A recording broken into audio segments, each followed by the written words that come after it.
మనిషి ఆత్మ బలహీనమైపోతుంది. అందుకే దావీదు వ్యభిచారం వైపు తిరిగాడు, యూదా ఇస్కరియోతు డబ్బు వైపు తిరిగాడు, యెజబెలు రాణి ఆమె ఇంకొకరిని చంపి ఆస్తిని తీసుకోవాలి, ఆస్తి పైన కన్నుబడింది. రాజుకు రాణికి ఇంకొకరి పొలంతో అవసరం అండి, రాజ్యమే వారి దగ్గర ఉంది, కానీ ఆత్మ బలహీనంగా ఉంది కాబట్టి వేరొకరి ఆస్తి పైన కన్నుబడింది. అంటే మనిషికి కలిగినటువంటి తప్పుడు ఆలోచనలు, తప్పుడు విధానాలు, తప్పుడు కోరికలు అతని ఆత్మకు సంబంధించినవి.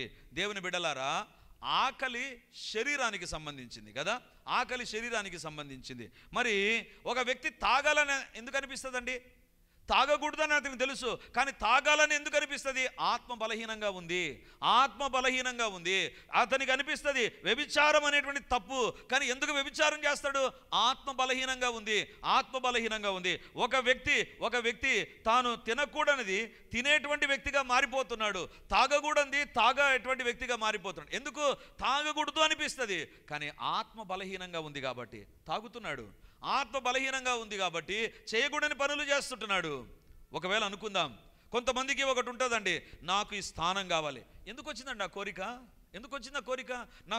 నాకు చర్చిలో ఈ స్థానం లేదు, లేకపోతే ఉద్యోగంలో నాకు గుర్తింపు లేదు, ఇంట్లో నాకు స్థానం అనేటువంటిది ఎందుకు వస్తుంది? ఆత్మ ఎక్కడో బలహీనమై ఉంటుంది. ఆత్మ ఎక్కడో, శరీరం బాగుంటుంది, పర్ఫెక్ట్గా ఉంటాం. నీ ఆత్మకు వచ్చినటువంటి బలహీనత ఏంటి తెలుసా? ఒక పాపం చేయనట్లుగా, ఒక అధికారం కావాలి, ఒక మోసం చేయాలి, ఒక నష్టం కలిగించాలి, ఒక చెడు పని చేయాలి అనేటువంటిది ఆత్మ బలహీనంగా ఉంది కాబట్టి మనిషికి వస్తూ ఉంది. ఈ ఆకలిని తీర్చడానికి ఎవరు లేకుండా ఉండగా మరి అంటుంది, ఆకలి కొనిన వారిని మంచి పదార్థములతో తృప్తిపరచడానికి యేసుప్రభు వచ్చాడు. హల్లెలూయా. దేవుని బిడ్డలారా, ఏ మత స్థాపకుడు చేయనటువంటిది, ఏ ప్రవక్త, ఏ దేవుడు దేవత చేయనటువంటిది ఈ ఆకలిని తీర్చడానికి ఎవరి చేత కాకుండా ఉండగా దేవుడు తానే భూలోకానికి దిగి వచ్చాడు. అందుకే మరి అంటుంది, ఆకలి కొనిన వారిని మంచి పదార్థములతో తృప్తిపరచడం. మీరు అనవచ్చు, బ్రదర్ ఆమె ఆకలి గురించి మాట్లాడిందే, మీరు దీన్ని ఆత్మకు ఆకలిని లేకపోతే అద్ది ఇదని చాలా చెప్తున్నారే, ఎట్ట తెలుసు మీకు? ఆమె చెప్పింది ఏమన్నా ఆత్మకు ఆకలి ఉంటుందని ఏమన్నా చెప్పిందా? మీరు ఎందుకు ఇంత పూసుకొని చాలా చెప్పేశారే? ఎందుకనిందంటే ఆమె ఒక మాట అంటే చూడండి, అదే లూకా సువార్త 1వ అధ్యాయం 48వ వచనం, మరియా ఏమని పలికిందో మనం చూద్దాం. లూకా 1:48. నా ఆత్మ నా రక్షకుడైన దేవుని యందు ఆనందించెను. మరియా ఏమంటుంది తెలుసా? నేను పరిశుద్ధురాలను, నా ఆత్మ నన్ను బట్టి బాగుంటుంది అని చెప్పడంలా, నా ఆత్మ ఇతరులను బాగు చేస్తుంది, నేను ఇతరులకు మేలు చేస్తా, నేను ఇతరులకు సాయం చేస్తాను మరియమ్మ చెప్పడంలా. మరియమ్మ అంటుంది, నా ఆత్మ నా రక్షకుడైన దేవునికి. మరియమ్మ ఆత్మకు కూడా ఒక రక్షకుడు అవసరమై ఉన్నాడు. మరియమ్మ ఆత్మ బలహీనంగా ఉండగా మరియమ్మ ఆత్మను బలపరచడానికి ఒక రక్షకుడు అవసరమైనాడు. దేవుని బిడ్డలారా, మరియ నీలాంటి నాలాంటి ఒక మానవురాలే, ఒక పరిశుద్ధురాలే, ఒక దేవుడు ఏర్పరచుకున్న సాధమే, కానీ ఆమె అంటుంది, నా ఆత్మకు రక్షణ అవసరం, నా ఆత్మ బలహీనంగా ఉంది, నా ఆత్మకు ఒక ఆహారం కావాలి. దేవుని బిడ్డలారా, దేవుడు అంటున్నాడు, జీవాహారమును నేనే. ఎందుకు? ఈ ఆహారం తినువాడు ఎన్నడూను తప్పికొనడు. యేసు ప్రభుని ఎప్పుడైతే నీ హృదయంలో నీకు చేర్చుకుంటావో ఆయన నీలోనికి వచ్చి నీలో ఉండేటువంటి పాపాన్నంతా ఒక్కొక్క దాన్ని ఆయన తీసివేసే దేవుడు అండి, ఒక్కొక్క దాన్ని తొలగించే దేవుడు, ఒక్కొక్క దాన్ని రూపుమాపేటువంటి దేవుడు. ఈరోజు నీ జీవితంలో ఒక పాపం ఉందా, ఒక అలవాటు ఉందా, ఒక తప్పుడు కోరికలు, దేనికోసమో తాపత్రయం, దేనికోసమో నువ్వు ప్రాకులాట, దేనికోసమో నీ ప్రయత్నం ఉంటే ఈరోజు దేవుని అడుగు, దేవా నా ఆత్మ బలహీనంగా ఉంది కాబట్టి నాలో ఈ యొక్క పాపము, నాలో ఇలాంటి పరిస్థితులు, నాలో ఇలాంటి ఆలోచనలు, నాలో తప్పుడు అభిప్రాయాలు, తప్పుడు కోరికలు, తప్పుడు జీవిత విధానాలకు నేను వెళ్ళిపోతున్నాను ప్రభా. అప్పుడప్పుడు మనకు అనిపిస్తుంది, అరే నేను ఎందుకు ఇట్లా మాట్లాడాను, ఎందుకు నేను ఇట్లా జీవిస్తున్నాను, ఎందుకు నాలో ఈ తప్పులు ఉన్నాయి, ఎందుకు నేను ఈ రకంగా ఉన్నాను అనిపిస్తుందా? నీ ఆత్మ బలహీనంగా ఉంది, నీకు జీవాహారం అవసరం. దేవుడు ఈరోజు మనతో మాట్లాడుతుంటున్నాడు, ఆకలి కొనిన వారిని మంచి పదార్థములతో తృప్తిపరిచే దేవుడు ఆయన. ఈరోజు దేవుడు నీతో మాట్లాడుతున్నాడు. నీ ఆత్మ బలహీనంగా మారిపోయిందా? నీ ఆత్మ పాపం వైపు నేను ప్రేరేపిస్తుందా? నీ ఆత్మ చర్చిలో ఉన్నంత వరకు బాగానే ఉంటా, బయటికి వెళ్ళిన తర్వాత ఫ్రెండ్స్ దగ్గర, బంధువుల దగ్గర నీ పరిస్థితులు, నీ ఆలోచనలు, నీ పద్ధతులు, నీ కోరికలు మారిపోతున్నాయా? దేవుని అడుగు, దేవా నా ఆత్మ బలహీనంగా ఉంది, నా ఆకలి నువ్వు మాత్రమే తీర్చగలవు ప్రభా. బైబిల్లో వ్రాయబడింది, నేనే జీవాహారాన్ని, నా యొద్దకు వచ్చేవాడు ఎన్నడూను ఆకలి కొనడు. ఆయన మనిషి ఆత్మకున్న ఆకలిని తీర్చడానికి వచ్చాడు. అది మొదటిది. రెండవదిగా బైబిల్లో మనం చూస్తే కీర్తనలు 34వ కీర్తన 10వ వచనం చదువుకుందాం. 34:10. సింహం పిల్లలు లేమిగలవై ఆకలిగునను యెహోవాను ఆశ్రయించు వారికి ఏ మేలు కొదువై ఉండదు. సింహము పిల్లలు లేమిగలవై ఆకలిగొనును యెహోవాను ఆశ్రయించు వారికి ఏ మేలు కొదవై ఉండదు. దేవుని బిడ్డలారా, సింహము పిల్లలకు ఆకలి అని మాట్లాడాడు మొదటి లైన్లో. రెండవదిగా యెహోవాను ఆశ్రయించు వారికి మేలు. ఏంటిది? ఆకలికి మేలుకి ఏమైనా సంబంధం ఉందా? ఇంక మాట మారుస్తాం. యెహోవాను ఆశ్రయించడానికి సింహం పిల్లలకి ఏమైనా సంబంధం ఉందా? కొన్ని సందర్భాల్లో బైబిల్ చూస్తే, పైనుంచి చూస్తే బైబిల్ ఏంటి అంత తప్పుగా ఉంది, ఏందేందో ఉంది అనిపిస్తుందండి. పై లైన్ ఏమని చెప్తుందండి? సింహం పిల్లలు ఆకలి. సింహం పిల్లలకు ఆకలి ఉంటుంది. రెండవ లైన్ ఏమని చెప్పాలి? సింహం పిల్లలు ఆకలిని తీర్చే దేవుడు ఉన్నాడు అంటే అది బాగుంటుంది. కానీ ఫస్ట్ లైన్ ఏమో సింహం పిల్లలు, రెండవ లైన్కి వస్తుంది కానీ యెహోవాను ఆశ్రయించు వారికి ఏ మేలు కొదవ ఉండదు. దేవుని బిడ్డలారా, ఇక్కడ మనం అర్థం చేసుకోవాల్సిన విషయం ఏంటంటే, ఆహారం దొరకక సింహం పిల్లలు చచ్చిపోతాయి. ఆహారం దొరకలేదండి. సింహముకు ఆహారం దొరకలేదంటే ఆహారం తెచ్చి సింహము పిల్లలకు పెట్టలేదు, పిల్లలు చచ్చిపోతాయి. చనిపోవడం మేలా కీడా? ఆహారం లేకపోతే నీకు మేలు లేదు, ఆహారం ఉంటే నీకు మేలు ఉంటుంది. సింహము అంటే అడవికే రాజు. ఆ రాజు పిల్లలకే ఆహారం లేకపోతే అది మేలు కాదు, అది కీడు. అంటే నీ జీవితంలో నీకు రావలసినవి, నువ్వు తీసుకోవలసినవి, నువ్వు అనుభవించవలసినవి, నీ దగ్గర ఉండవలసింది ఎప్పుడైతే లేకుండా పోతుందో ఆకలితో ఉంటావు, నీకు కొదవనే ఉంటుంది. ఇప్పుడు దేవుని యొక్క వాక్యం చెప్తుంది, సింహం పిల్లలకైనా ఆకలి కలిగి మేలు లేనటువంటి పరిస్థితి ఉంటే యెహోవాను ఆశ్రయిస్తే ఆయన నీ యొక్క అవసరతలు తీర్చి నీ ఆకలిని తీర్చే దేవుడు. హల్లెలూయా. దేవుని బిడ్డలారా, మనిషికి మేలు కలగకపోవడం నిజంగా ఒక అసంతృప్తి అండి. నాకు ఉద్యోగం రాలేదు, నిజంగా ఒక అసంతృప్తి. ఉద్యోగం వస్తే మేలు, నాకు ఒక ఉద్యోగం, పెళ్లి చేసుకుంటారు నన్ను, లేకపోతే నాకు గుర్తింపు ఉంటుంది, నేను సంపాదిస్తా, నేను కొనుక్కుంటా. ఉద్యోగం అనేటువంటిది మనిషికి ఉన్నటువంటి ఒక కొరత. ఎప్పుడైతే వస్తుందో నీకు ఆకలి తీరిపోతుంది. ఉద్యోగం లేదే అనేటువంటి బాధ నుంచి నువ్వు బయటకు వస్తావు, నీకు మేలు కలుగుతుంది. నీ జీవితంలో ఒకటి లేకపోవడం అనేటువంటిది నీలో ఉన్నటువంటి కొరత. ఆకలి అంటే ఏంటి? తినాలి, తినలేదు, కొరత ఉంది. దేవుని యొక్క వాక్యం చెప్తుంది, సింహం పిల్లలకైనా ఆకలి కలిగి అవి మేలు లేని పరిస్థితులకు వెళతాయేమో కానీ యెహోవాను ఆశ్రయించు వారికి ఏ మేలు కొదవై ఉండదు. హల్లెలూయా.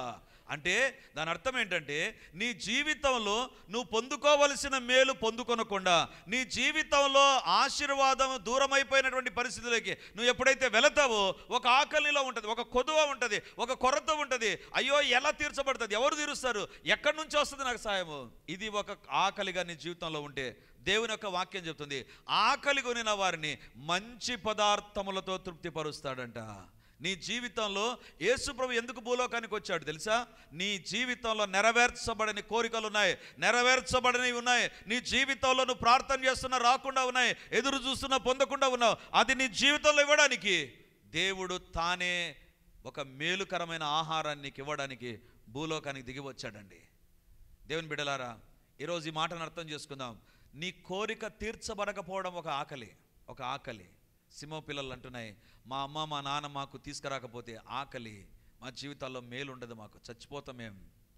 నీ జీవితంలో సరి అయిన సమయానికి దేవుని యొక్క సహాయం రాకపోతే నీ జీవితంలో అది ఆకలిగానే ఉంటుంది. దేవుడు తానే భూలోకానికి దిగి వచ్చాడు నీ ఆకలిని తీర్చడానికి. బైబిల్లో ఒక ఉదాహరణ మీకు చూపిస్తాను. మార్కు సువార్త 3వ అధ్యాయం 3వ వచనం. మార్కు సువార్త 3వ అధ్యాయం 3వ వచనం.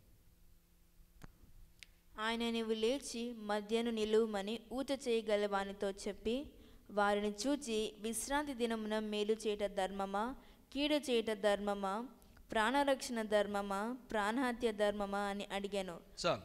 ఇక్కడ ఒక వ్యక్తి చర్చిలోనికి వచ్చాడండి, సమాజ మందిరంలోనికి వచ్చాడు. ఆ వ్యక్తి చర్చిలోనికి వస్తే అందరూ కామ్గా ఉన్నారు, ఎవరేం పట్టించుకోలేదు. కానీ యేసు ప్రభు ఆ వ్యక్తిని నిలబడమన్నాడంట.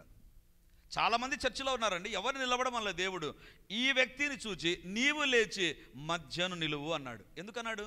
బైబిల్లో నెక్స్ట్ ఉంటుంది, ఊచ చెయ్యగలవాడు.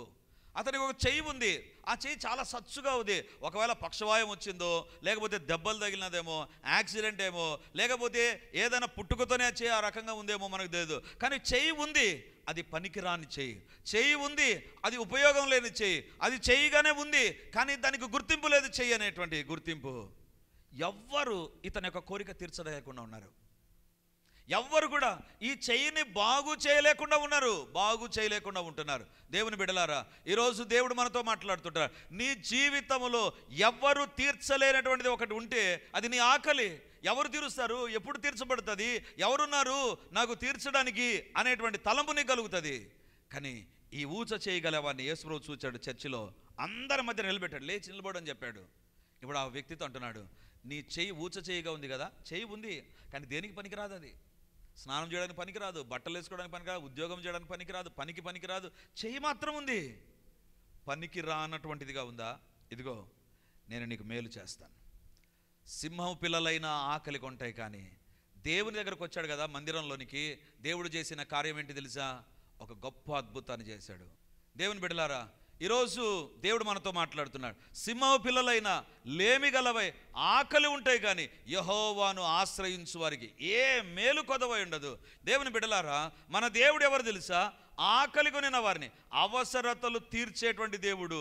నీ ఆకలి ఏంటి తెలుసా? అవసరతలు తీర్చబడకుండా పోవడం, నీ జీవితంలో ఒక కొదువ ఉండడం, ఒక కొరత ఉండడం. ఎప్పుడైతే అది నీ జీవితంలో ఉంటుందో అది నీ యొక్క ఆకలిగానే ఉంటుంది. దేవుని బిడ్డలారా, ఈరోజు దేవుడు మనతో మాట్లాడుతుంటున్నాడు. ఈరోజు వాక్యం వింటున్నటువంటి దేవుని బిడ్డ, is there any organ disturbed in your body? నీ శరీరంలో ఏదైనా ఒక అవయం పని చేయకుండా ఎలా ఉండాలి, ఎలా ఉంటుంది నా జీవితం, నా కుటుంబ పరిస్థితి ఏంటి అనే తలంపులో ఉన్నావా? Worry not. దేవుడు ఎవరు తెలుసా? నీ ఆకలిని చూచాడు. ఈరోజు నీతోనే మాట్లాడుతుంటున్నాడు. ఆకలి కొనిన వారిని మంచి పదార్థములతో తృప్తిపరిచే దేవుడు. హల్లెలూయా. గుండె చెదరిన వారిని బాగు చేయువాడని, గుండె చెదరిన వారిని బాగు చేయువాడని, ఏ జనముకి లాగునా చేసి ఉండలేదని దేవునికి స్తోత్రము, దేవునికి స్తోత్రము. గానము చేయుటయే మంచిది, మనమందరము స్తుతి గానము చేయుటయే మంచిది. వాక్యమును యాకోబుకు తెలియజేసిన వాడని, వాక్యమును యాకోబుకు తెలియజేసిన వాడని, ఏ జనముకి లాగునా చేసి ఉండలేదని, ఏ జనముకి లాగునా చేసి ఉండలేదని దేవునికి స్తోత్రము. గానము చేయుటయే మంచిది, మనమందరము స్తుతి గానము చేయుటయే మంచిది. అందుకే మరి అంటుంది, ఆకలి కొనిన వారిని మంచి పదార్థములతో తృప్తిపరిచే దేవుడు. మనిషి యొక్క ఆత్మకు కలిగిన ఆకలిని ఎవ్వరు తీర్చలేకపోతున్నాగా ప్రభు అంటున్నాడు, జీవాహారమును నేనే. సింహం పిల్లలైనా ఆకలిగానే ఉంటాయి. ఎందుకు? ఆకలి తీర్చబోతే అది మేలు కాదు, అవి చచ్చిపోతాయి. కానీ వాటికి మేలును అనుగ్రహించే దేవుని నేను. ఆయన దగ్గరకు వచ్చే వారి విషయంలో మేలు చేయక మానని దేవుడు ఆయన. ఈరోజు నీ జీవితంలో, నీ కుటుంబంలో ఏ మేలైనా నా దేవుడు చేయడానికి తానే భూలోకానికి వచ్చాడు. మూడో భాగాన్ని చూపించి నేను ముగిస్తాను. ద్వితీయోపదేశకాండం, డ్యూట్రానమీ చాప్టర్ 8 verse 3. ద్వితీయోపదేశకాండం 8వ అధ్యాయం 3వ వచనం. ఆహారం వలననే గాక యెహోవా సెలవిచ్చిన ప్రతి మాట వలన నరులు బ్రతుకుదురని నీకు తెలియజేయుటకు ఆయన నిన్ను అణచి నీకు ఆకలి కలుగజేసి, నీవే గాని నీ పితరులే గాని ఎన్నడూ ఎరుగని మన్నాతో నిన్ను పోషించెను. ఆయన నిన్ను అణచి ఆకలి కలుగజేసి. ఇక్కడ దేవుడు ఆకలి కలుగజేస్తున్నాడంట. అరే, ఆకలి తీర్చే దేవుడు కదైనా. ఇందాక అదే మనం చూసాం. ఆయన ఆకలి కొనిన వారిని మంచి పదార్థములతో సంతృప్తిపరిచే దేవుడు. కానీ ఇక్కడ బైబిల్లో వ్రాయబడింది ఆకలి కలుగజేసే దేవుడు అంట ఆయన. విచిత్రంగా ఉంది కదా. నాకు అనిపించింది, దేవా నువ్వు ఆకలి కలుగజేస్తావేంటి? సాతాను ఆకలి కలుగజేస్తాడంటే మంచిది, లేకపోతే శత్రువు ఆకలి కలుగజేస్తాడంటే మంచిది, కాకి మా దగ్గర ఉండి ఎత్తుకపోయి ఆకలి కలుగజేస్తుంటే ఒప్పుకోవచ్చు. అది నువ్వు ఆకలి కలుగజేయడం ఏంటి ప్రభా? నువ్వు ప్రేమ కలిగిన దేవుడవు కదా, నువ్వు దయ కలిగిన దేవుడవు కదా, ఆకలి నువ్వెందుకు కలుగజేస్తావు? దేవుడు ఎందుకు ఆకలి కలుగజేస్తాడంటే దాని ముందు ఒక పదం ఉంది, ఆయన నిన్ను అణచి నీకు ఆకలి కలుగజేసి. దేవుడు ఆకలి కలుగజేయడంలో ఉద్దేశం ఏంటంటే అనుస్తున్నాడంట. అంటే ఎక్కడో పెరిగిపోయాం, ఎక్కడో ఉండకూడదు మన జీవితంలోకి వచ్చింది, రాకూడదు మన జీవితాల్లోకి వచ్చింది. అది తలంపుల్లో కానీ, మాటల్లో కానీ, చూపుల్లో కానీ, ప్రవర్తనలో కానీ మన జీవితాల్లో ఏదో ఒకటి వచ్చేసింది, రాకూడదు. ఇది అణిచివేయాలి అంటే దేవుడు ఏం చేస్తాడు తెలుసా? ఆకలిని కలగజేస్తున్నాడంట. అంటే నీ జీవితంలో ఒక దీవెన రాకుండా దేవుడు చేస్తాడు, ఒక ఆశీర్వాదం లేకుండా చేస్తాడు, ఒక సమస్య కూడా నువ్వు వెళ్ళిపోయేటట్లు చేస్తాడు. మరొకసారి చెప్తాను, దేవుడు నీ జీవితంలో ఒక గర్వము, ఒక పాపము, లేకపోతే మన జీవితంలో దేవునికి లోబడకుండా ఎదురు తిరుగుతున్నామా, మనకు నచ్చిన విధానంలో మన లైఫ్ స్టైల్ను మలుచుకుంటున్నామా, దేవుడు ఏం చేస్తాడు తెలుసా? మనల్ని అణుచు నిమిత్తము నీకు ఒక ఆకలి కలగజేస్తాడు, నీకు ఆకలి కలగజేస్తాడు. ఏంటి ఆకలి తెలుసా? నీ జీవితంలో ఎంత ప్రార్థించినా ఒకదానికి జవాబు రాదు, ఎంత ప్రయత్నం చేసినా ఒక కార్యం జరగదు, ఎంత దేవుని దగ్గర నువ్వు నమ్మకంగా వస్తున్నా నీ జీవితంలో దేవుడు కార్యం జరిగించడు. మనకు అనిపిస్తుంది, ఏంటి దేవుని దగ్గరకు నేను వస్తున్నాను కదా, దేవుని దగ్గర నమ్మకంగా ఉంటున్నాను కదా, నా జీవితంలో ఉండే ఆశీర్వాదం పోయింది, ఆశీర్వాదమే లేకుండా ఉంది. ఏంటి ప్రభా? ఒక ఆకలిలో కలగజేస్తాడు దేవుడు. ఎందుకు కలగజేస్తాడు తెలుసా? ఎక్కడో ఏదో మన జీవితాల్లో పెరిగిపోయాం, మనం రాకూడదు వచ్చేసింది. ఇశ్రాయేలు ప్రజలు అనుకున్నారు, మేమెవరు అనుకున్నాం? మా దేవుడు మా కోసం ఎర్ర సముద్రాన్ని చీల్చాడు, మా దేవుడు మా కోసం ఫరోను సముద్రంలో ముంచేశాడు, మేమెవరం అనుకున్నాం అని గర్వముతో విర్రవిగిపోయి దేవుని కూడా మర్చిపోయిన పరిస్థితి వచ్చింది. అప్పుడు బైబిల్లో వ్రాయబడింది, వారి అణుచు నిమిత్తము ఆకలి కలగజేశాడు.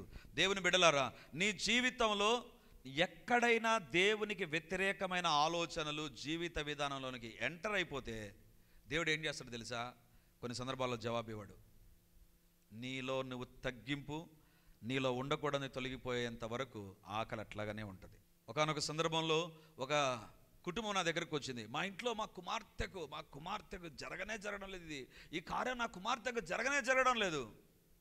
దేవుని బిడ్డలారా, ప్రార్థన చేశాం, ప్రభు దగ్గర ప్రార్థన చేశాం, దేవుడు ఎందుకు ఇలేదు అని దేవుని దగ్గర ప్రార్థన చేస్తుంటే దేవుడు ఒకటే ఒక మాట అన్నాడు, తగ్గింపు లేని జీవితాన్ని, దీనత్వం లేని జీవితాన్ని నేను దర్శించలేను.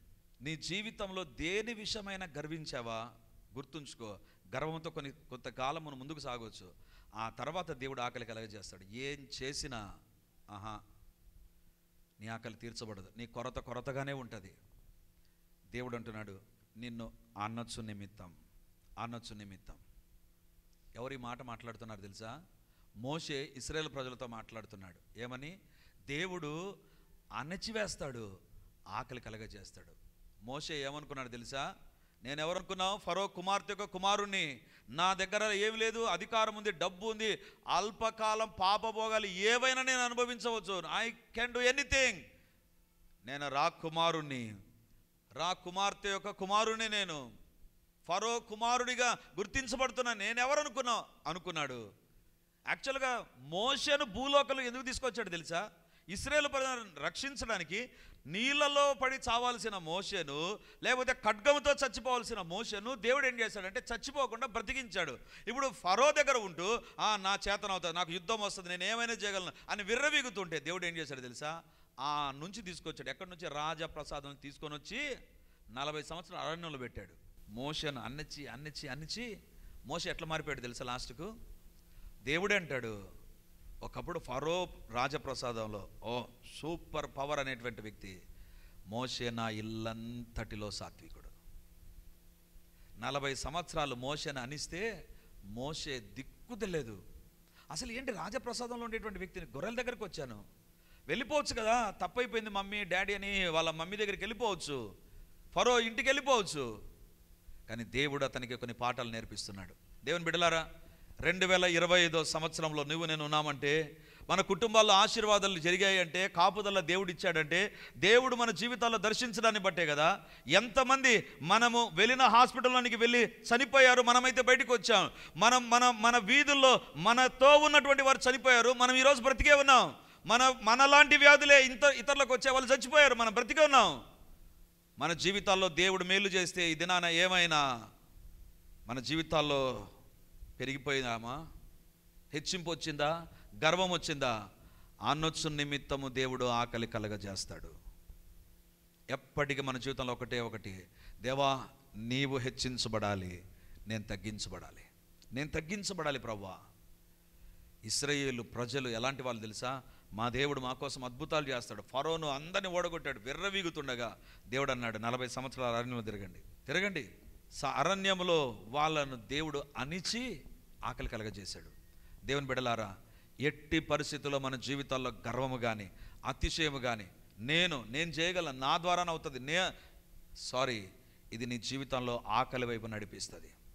తప్పిపోయిన కుమారుడు అనుకున్నా, మా నాన్నకేం తెలుసు, వేస్ట్ క్యాండిడేట్, వేరే దేశానికి వెళ్ళి బిజినెస్ చేస్తా, డబ్బు సంపాదిస్తా, పేరు ప్రఖ్యాతి తెచ్చుకుంటా, ఇది చేస్తాను, వెళ్ళిపోయాడు. పందుల పొట్టు అతని జీవితంలోనికి వచ్చింది. ఈరోజు దేవుడు అంటున్నాడు, ఈ ఆకలి ఉందా నీ జీవితంలో? దేవుడు అంటున్నాడు, నువ్వు తగ్గించుకో, నీ ఆకలి నేను తీరుస్తాను, నీ జీవితంలో కార్యాలు జరిగిస్తాను. ప్రభు ఈరోజు మనతో మాట్లాడుతున్నాడు. అందుకే మరి అంటుంది, ఆకలి కొనిన వారిని మంచి పదార్థములతో ఆయన తృప్తిపరుస్తాడు. నీ ఆత్మకు ఆకలి ఉంది, నీ జీవితాల అవసరతలు తీర్చబడక ఒక ఆకలి ఉంది. నీ జీవితంలో నీ గర్వాన్ని బట్టి, నీ అతిశయాన్ని బట్టి, దేన్ని బట్టో నీ జీవితాల్లో నీకై నువ్వు ఆకలి కొని తెచ్చుకున్నావు. దేవుడు అద్భుతాలు చేయకుండా ఆగిపోవడానికి కారణం నీలో నాలో ఉన్నటువంటి పాపమే. అది ఒప్పుకుందాం దేవుని ఎదుట. దేవా నన్ను క్షమించు, నీ రక్తముతో నన్ను కడుగు. దేవుని బిడ్డలారా, మన జీవితంలో ఎంతగా మనల్ని తగ్గించుకుంటామో అదే క్రిస్మస్. ఉదయకాలపు ఆరాధనలో కూడా ఇదే పాయింట్ నేను టచ్ చేశాను. దేవుడుగా ఉండేటువంటి యేసయ్య పశువుల తొట్టిలో పరుండబెట్టబడ్డాడు. ఇంతకంటే తగ్గింపు ఎక్కడ మనం చూడమండి. బైబిల్లో ఒక శిశువుగా మార్చబడ్డాడంట. దేవుడు ఒక శిశువు అయిపోవడం ఏంటండి? పోయిన వారం నేను సందేశంలో చెప్పాను కదా, తల్లి గర్భం ఒక పిడికిలంతే. Womb of a woman is only just a fist. ఒక పిడికిలే. ఆ పిడికిల్లోనికి దేవుడు వచ్చేసాడు. అనంతుడైన దేవుడు ఒక పిడికిలోనికి రావడం ఏంటి? తను తగ్గించుకున్నాడు. ఈరోజు నీ జీవితంలో, నా జీవితంలో ఏదైనా గర్వం ఉంటే, దేని విషయమైనా మనం గర్విస్తూ ఉంటే, దేవుని ఎదుట మనం తగ్గించుకుందాం. ప్రభువా, నా జీవితంలో ఆశీర్వాదాలు రాకపోవడానికి, నా కుటుంబంలో డిస్టర్బెన్స్ కలగడానికి, నా జీవితంలో ఉన్నది తొలగిపోవడానికి, నా జీవితంలో లేనటువంటివి రావడానికి కారణం నాలో ఉన్నటువంటిదే. దేవుడు సైలెంట్ అయిపోయాడు నీ జీవితంలో. దేవుడు సైలెంట్ అయ్యి నిన్ను మరింతగా బాధకు అప్పగించకముందే మనల్ని మనం తగ్గించుకుందాం. దేవా నన్ను క్షమించు. మన జీవితాల్లో తగ్గింపు ఉండాలి. ప్రతి విషయంలో తగ్గించుకునే వారంగా కనబడదాం. యేసు ప్రభు పండుగ జరుపుకుంటున్న ఆయన తగ్గింపు కలిగిన వ్యక్తి. మరియా తగ్గింపు కలిగినటువంటి స్త్రీనే. జకరియా, ఎలిజబెతులు తగ్గింపులు కలిగిన వారే. జ్ఞానులు తూర్పు దేశం నుంచి ఆయన ఎదుట సాగిలపడ్డారు. దేవుని బిడ్డలారా, ప్రతి చోట క్రిస్మస్లో తగ్గింపు తప్ప ఇంకా వేరొకటి ఉండదు. మనలో ఎక్కడైనా ఏదైనా గర్వం వచ్చిందా? దేవుని ఎదురు సరి చేసుకుందాం. ప్రభువా, నీ శిలువ రక్తంతో నన్ను కడుగుదాం అని ప్రార్థన చేద్దాం. బైబిల్ చెప్తుంది, ఆకలి కొనిన వారిని మంచి పదార్థములతో తృప్తిపరుస్తాడు. గొప్ప దేవుడు, మహిమరూపుడు, నరరూపదారుడాయను, కోటి సూర్యుల తేజస్సును వదిలి వెళ్ళసెను పశుశాలలో. గొప్ప దేవుడు, మహిమరూపుడు, నరరూపదారుడాయను,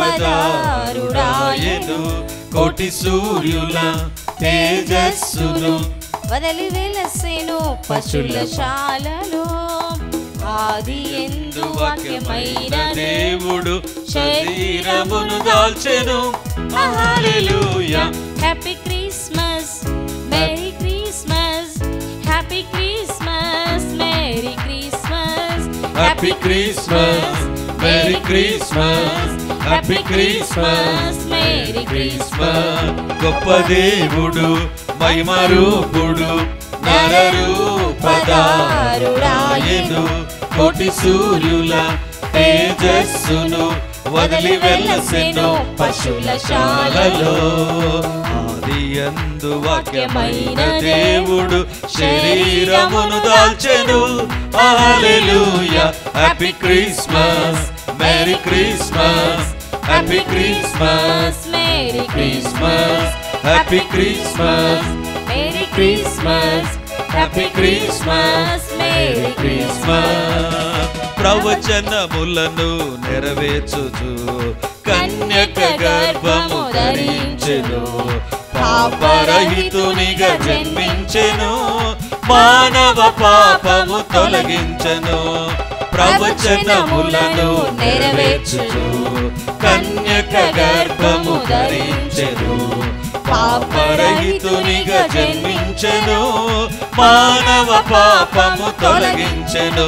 happy Christmas, merry Christmas, happy Christmas, merry Christmas, happy Christmas, merry Christmas, happy Christmas, merry Christmas. ప్రార్థన చేద్దాం. హల్లెలూయా, హల్లెలూయా, హల్లెలూయా. గొప్ప దేవా, గొప్ప దేవా, గొప్ప దేవా, ఈరోజు వాక్యం ద్వారా మా ఒక్కొక్కరితో మాట్లాడినటువంటి తండ్రి మీకు వందనాలు, మీకు వందనాలు. నీ సిల్వర్ రక్తం మమ్మల్ని కడుగును గాక. దేవా, నీ వాక్యం ఎదుట మా ఆత్మ బలహీనంగా ఉందని, మాలో గర్వం ఉందని, మాలో అతిశయం ఉందని మీరు మాట్లాడారు ప్రభువా. దేవా, ఎక్కడ మాలో పాపం ఉందో, పాప కోరికలు ఉన్నాయో, మా ఆత్మ బలహీనమై ప్రతి సందర్భంలో పాపానికి ఈడవబడుతున్నామేమో, పాపము ద్వారా మేము తన్ని బలహీనపరచబడుతున్నామేమో, తన్ని పాపం మా పైన అధికారం కలిగి ఉన్నది ప్రభువా. యేసయ్యా, నీ రక్తముని ఇప్పుడు ఆశ్రయిస్తున్నా. జీవాహారమైన దేవా, నీకు వందనాలు, వందనాలు. మాలో పాపము ద్వారా కలిగిన ప్రతి పరిస్థితి తొలగించబడును గాక.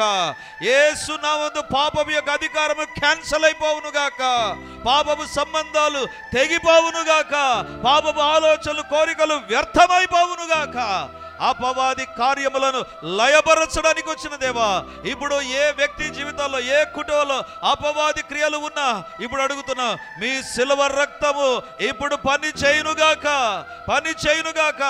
ఆత్మలో విడుదల కలుగునుగాక, ఆత్మలో విడుదల కలుగునుగాక.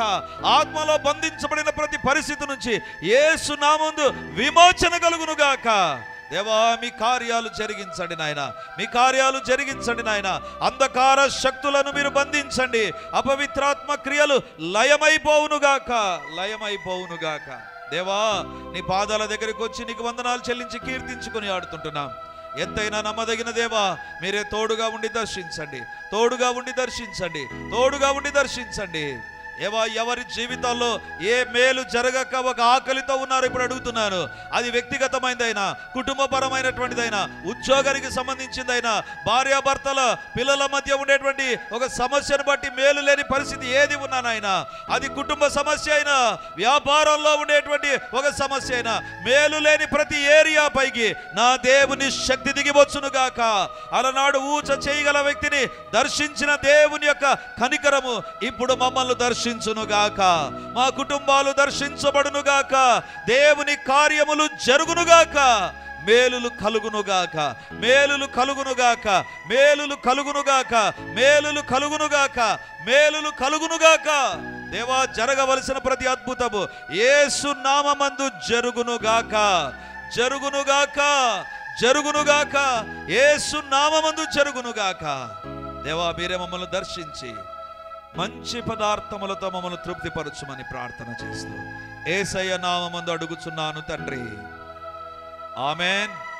అందరం చెప్తాం గట్టిగా, ఆమెన్, ఆమెన్, ఆమెన్. దయచేసి ప్రైజ్ ది లార్డ్.